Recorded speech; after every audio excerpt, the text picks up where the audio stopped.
So in this video, we're going to get into how I went from a 70s golfer averaging around 73, little bit lower, little bit higher, but a bad round could be very, very bad.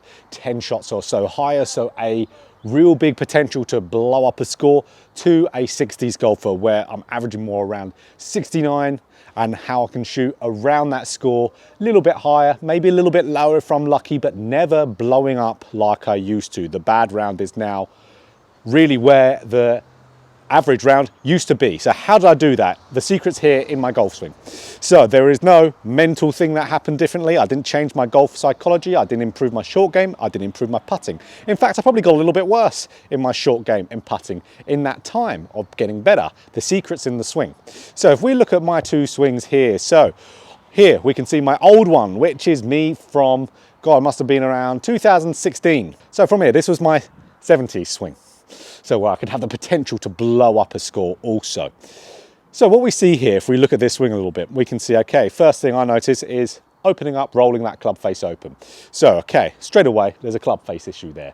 So I would have to have a time to square that up. I can't have an efficient golf swing with an open club face to the arc. So that's one thing we see. I see very much of a vertical arm move in that backswing, a lack of depth. So lifting the arms dead straight up. And we can see the club face at the top is still wide, wide open.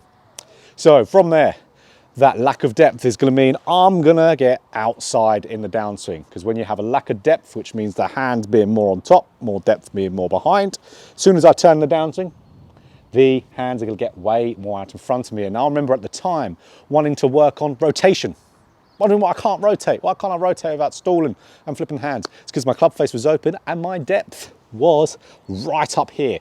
So yeah, of course, swung on the outside there, really got that club a little bit on the outside, tried to shallow it, but was a lot of work.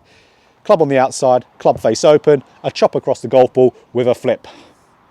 Not a consistent golf swing whatsoever. There was inconsistencies of club path, so I couldn't predict shot curvature, and an inconsistency with club face control, which is very much the same thing. Couldn't predict shot curvature or start line, which is why in this video I actually had a little stick in front of me to start it one way or the other, to work on it, because I wasn't really seeing the issues in my golf swing at the time. So okay, this, if I timed everything up, yes, I could play okay, but very much so couldn't do what I need to do, and I could blow up from there. I remember times of, in competitions at this time, of hitting it out of bounds off a tee with irons in my hand.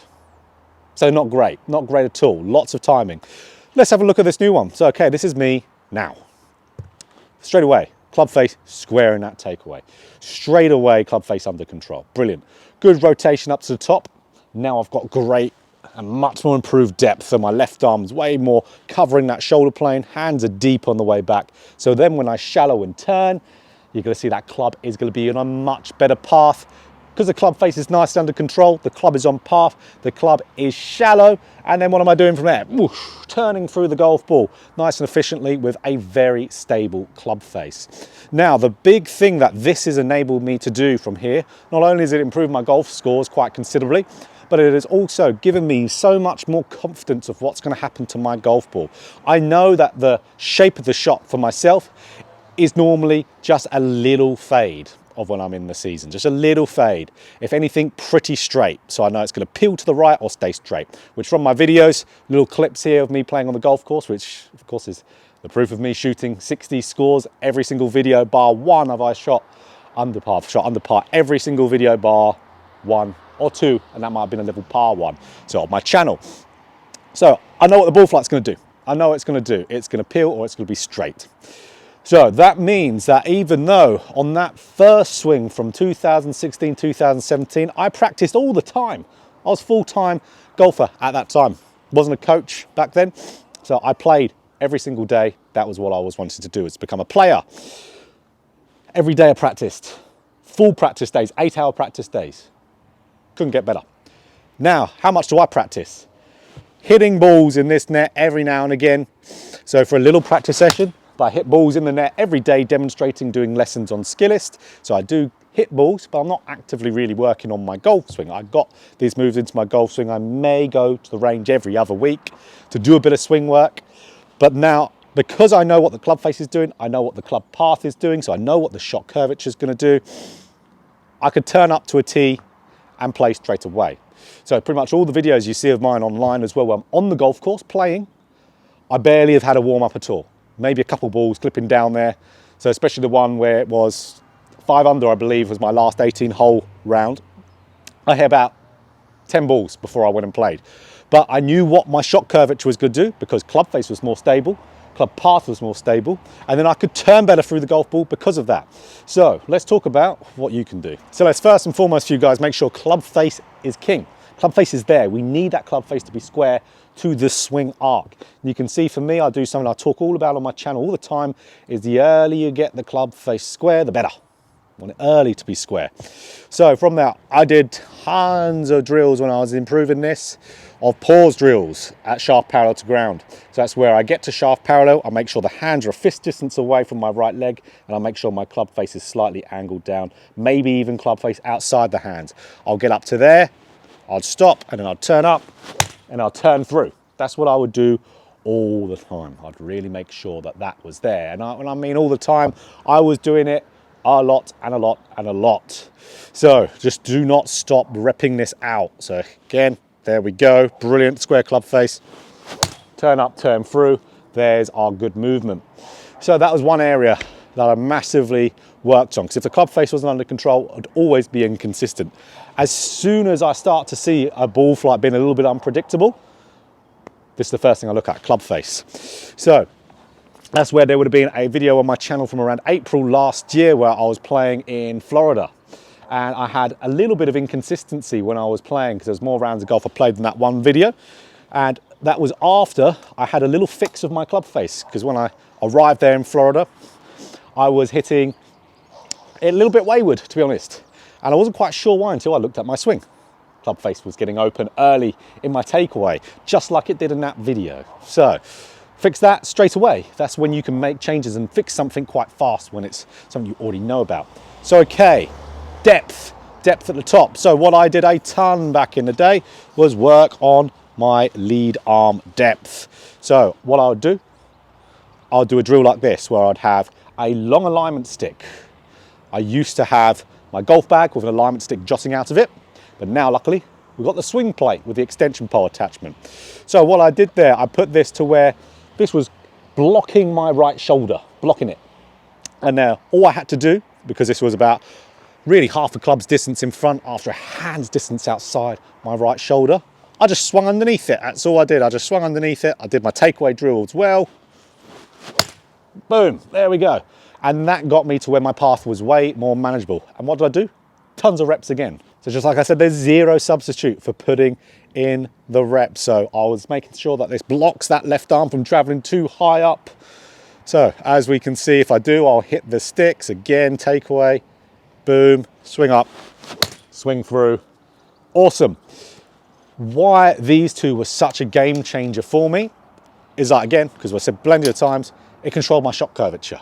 You can't go and play good rounds of golf. So whether this is going from 80s to 70s or 70s to 60s, you can't improve massively unless you know what that ball flight is going to do. So when I go and plan out a hole and plan out how I'm going to play a golf course, I plan out those holes, what I'm going to do, depending on my shot shape. I'll hit that one shot shape the whole time. That's again from those videos of me out on the golf course. What will you see? Me doing the same shot shape every single time unless I'm forced to. So again, referring to the 18-hole round video that I had at one of my local golf courses that I used to be one of the pros at, which was Grondon Park. One of the shots there, I did try and hook one around a tree. Luckily, I pulled it off and made birdie from it. But I remember saying on the commentary of that how much of a silly decision it was for me to do that, because it's not my shot shape. It's that draw. It's not the shot shape. If I'm fully warmed up, that's not my shot shape. So very silly to do that. But I knew where my club face was. I knew that I could manipulate my club path to some degree to where then I could hit that shot. But other than that, I stuck to the one shot, which is so important, which is what made this change so helpful for me. It made me know, okay, every time it is gonna peel off there. It's gonna peel off to the right. Some days it might be more, some days it might be less, but I know that, okay, I can aim at this left-hand side, however much that ball's shaping, and there we go. That really is what got me to shooting those scores. One, predictable ball flight and shape of shot. That was from making the club face more stable, getting a better position at the top, so then I could have that club just work for me in the downswing. Only change I did after that was working on rotation, because the stuff was in there that I needed. The club face, the depth, the shallowing was there, then it was all turning. Not really what this video is about though. It's about absolutely getting that swing into a better place. And like you've already seen with me, with the drill that got me really into the 60s was getting that into my swing with driver. That was the one with a stick right here. Swinging and getting through there. I'll put a little clip at the end or a little link at the end to that. Also very good for me with another fault I had, but for the iron play, absolutely. Club face square, getting that good depth was so important, but same thing for driver, and I had that little addition with that other video. So that's how I got my swing from 70s to 60s and getting rid of the blow-ups. No blow-ups after that. Probably next round I play now and I'll have a blow-up because I'm saying it, but I haven't had a blow-up in many years, many years now. So even last season, I believe the amount of times of, or amount of rounds of golf I played, none of them competitively, amount of rounds of golf I played, I think I had 1 or 2 over par rounds. I think probably 2 over par rounds in that entire year.